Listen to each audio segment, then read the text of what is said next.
50-30-20 rule ये कहता है कि हमें अपनी मंथली इनकम को 3 पार्ट्स में डिवाइड करना चाहिए।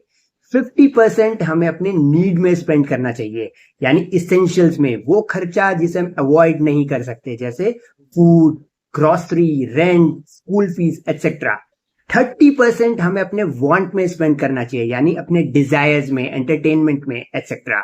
और 20% हमें सेव और इन्वेस्ट करना चाहिए। देखिए, किसी भी रूल ऑफ थंब की तरह ये एक जनरल बात हुई, क्योंकि सबका इनकम लेवल अलग है, सबका एक्सपेंस अलग है और सबके लाइबिलिटीज अलग है। बट स्टिल ये फॉर्मूला हमें एक बजटिंग करने के लिए एक डायरेक्शन देता है। सेविंग और एक्सपेंडिचर के बीच में हम एक अच्छा बैलेंस स्ट्राइक करें, उसके लिए हमें गाइड करता है। इसलिए हमें क्या करना चाहिए, इस 50-30-20 फॉर्मूला को अपने हिसाब से एडजस्ट कर लेना चाहिए, ताकि हमारे इनकम और एक्सपेंस के अकॉर्डिंगली ये प्रैक्टिकल हो।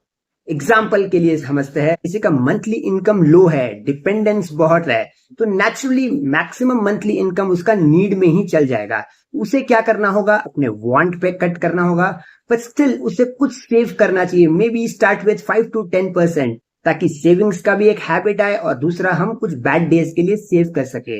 और दूसरा, जब किसी का इनकम लेवल बहुत हाई हो जाता है तो नेचुरली जैसे जैसे इनकम बढ़ते हैं लाइफस्टाइल एक्सपेंस भी बढ़ते रहता है।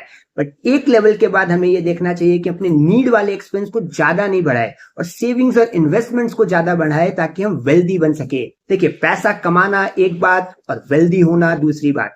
हम वेल्दी बन सके इसलिए हमें प्रॉपरली बजटिंग करना जरूरी है। तो आप सब भी अपने मंथली एक्सपेंस को जॉट डाउन कीजिए और देखिए कि कितना आपका नीड में जा रहा है, कितना वांट में जा रहा है और कितना आप सेव कर रहे हैं, और फिर उसमें पॉजिटिवली चेंज कीजिए, ताकि आप अपने मंथली इनफ्लोज को बेटर मैनेज कर सके। अगर आप चाहते हैं कि ऐसा एजुकेशनल वीडियोस हम और बनाएं तो please like and subscribe. Thank you.